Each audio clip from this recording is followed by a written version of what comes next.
What's up? Grayson here, and I was talking to my dad today about some stuff on how to create content and stuff, and he said some really cool things on, and I feel like that you guys would get a lot out of it.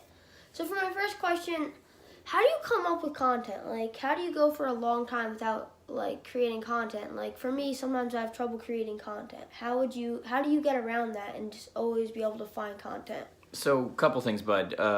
Number one, I think there needs to be a distinction that everybody has content. Like everybody, it depends on what kind of content you're trying to make. You got to make sure that you're aligned with the type of content you're trying to create. So, if you're somebody trying to create motivational content online and you're not a motivational person, then it's probably not going to work, right?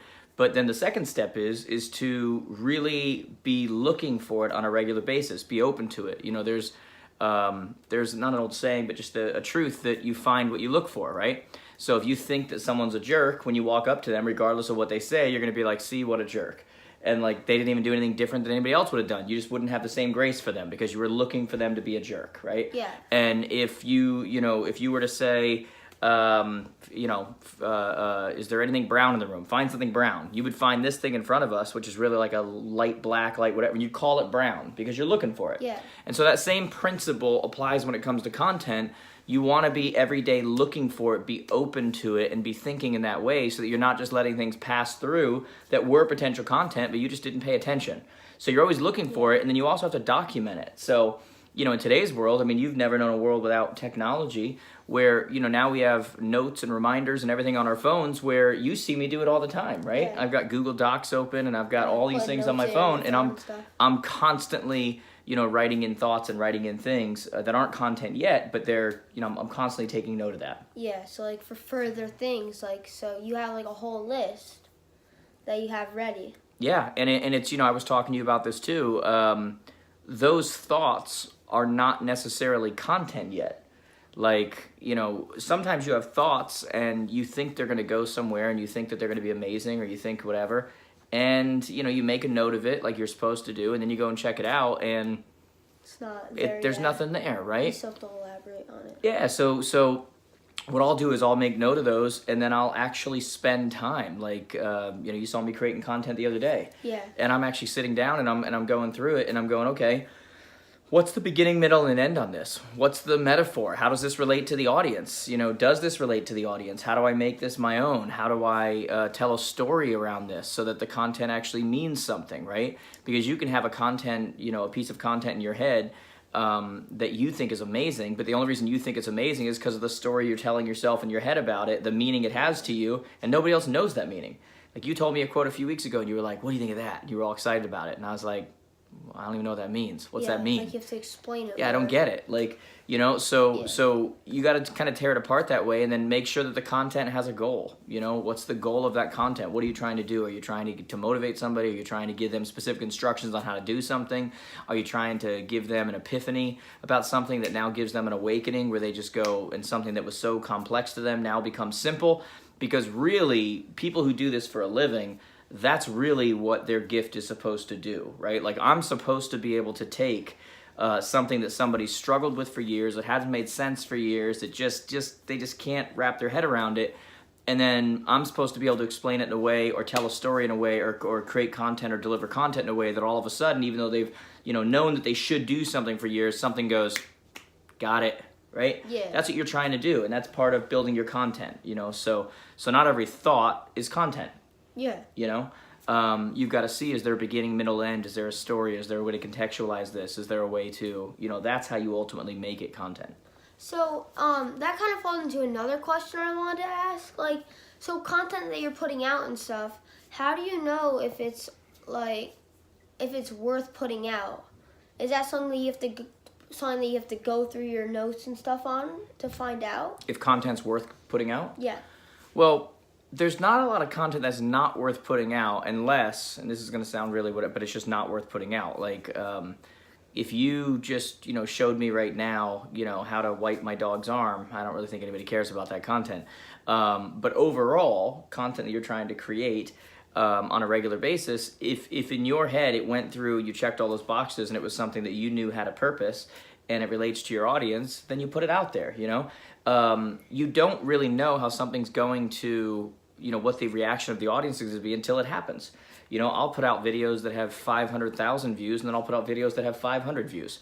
I'll put out posts that get, a ton of likes, and then I'll get ones that get not a lot. And you're not sure if that's the algorithm. You're not sure if that's, what it is. But in the end, that can't hold you up. In the end, your job is not to live and die on one post or one content piece or one, whatever. Your job is to live in the moment of that content at that moment, and then next, just to constantly be creating content, because you're not trying to create one piece of content. You're trying to create a library. Yeah. And in a library, one book hits somebody different than another book does, and it doesn't make that book any less valuable, because to that person, it's completely valuable. So you never know who your stuff's going to hit. Your job when you're creating content is not to make every piece a popular piece. It's to have the end result that you wanted that content to have, which sometimes happens on a mass scale and sometimes happens on a micro scale, So kind of saying about how different motivational things help other people. So a library saying how one book would be more like informational to one person than another. So it's equivalent to like getting a shark book or a tiger book. Depends what you're researching. Yeah, it's like some books are going to be much more it's just like somebody puts out a movie, right? When someone puts a movie out, if it's a comedy that's rated PG, it's got a much larger audience. Yeah. Because there's a lot more people that can watch that, and it's a lot more people it relates to. If it's a dramatic movie that's rated R, well, you can't see it. Yeah. A lot of other people aren't going to see it. It doesn't mean that it was any less of a movie. It just means that there's zero chance that that's going to hit as many people. Yeah. So it's about the audience you're trying to go, because when they're creating that R-rated dramatic movie, they don't have the goal of selling more in the box office or having more people view it than the PG comedy. Yeah. They know that their audience, that they're not going to hit as large of an audience. So the goal wasn't widespread popularity. The goal was, do we have the end effect with the particular audience we're trying to have the effect with? So that's how content is too. I'll put out a piece of content one day that has to do with finances. I'll put out another one that has to do with motivation. I'll put out another one that has to do with lead creation, conversion. I'll put out another one that, I hit all these different areas, and I know the ones that tend to pop more than others, but I can't just make them for that segment. I got to understand the larger what I'm trying to do. So when you're trying to come up with motivational stuff to put out, do you focus on like what's going on in the world right now that might affect more people? No. So that's a good point. So this is what I say to you. How many times do I say to you when you're coming up with quotes, and I say, more important than writing quotes and reading quotes is living quotes, right? The reason why my stuff can be motivational is because I live it every day. So I'm not sitting there going, how do I come up with something motivational? I think about what I relate to. I think about what I need. I think about what hits me. And then I know my audience, and I know what's going to trigger with them, and I know whatever, but it's because I'm living it every day. It's because, I had a thought or I did something, and it motivated me out of where I was at that moment, and I'm like, this would work for other people too. Yeah, that. Yeah, if it worked for me, it works for others. So you put stuff out that relates with you and to other people. Yeah, you get a good enough sense, you have enough self-awareness and everything else to understand your audience while also understanding yourself. So I know the things that just relate to me. I know the things that really are just for me. I know the places that I'm similar to my audience, and I know the places that I'm dissimilar, that I'm not as similar. I'm a business person like them. I'm an entrepreneur like many of them. I'm all of these things like them. And then I've got areas where I'm way different, Yeah. A lot of them don't run a company of my size and don't face the same issues. And they don't. So when I come up with a particular piece of content that might be, coming from having a large staff and, whatever it happens to be, when I translate that content, I have to translate it in a way that it does relate to them. Unless I was just trying to influence CEOs. But I understand that all of my people are not CEOs, so I need to do something that's going to relate to them. So I adjust the content to relate to them. Yeah. Yeah.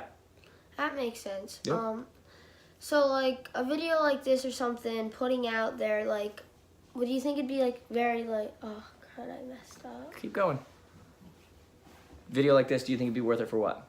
I think it'd be worth it that a lot of people will get a lot from, Yeah. A lot of people will get a lot from this. Sure. Do you see how you just screwed up? Yeah. Yeah. So what most people would do right now is they'd stop. Yeah. And they'd cancel. And they'd go, oh, do it again. Do whatever. How many times have I told you?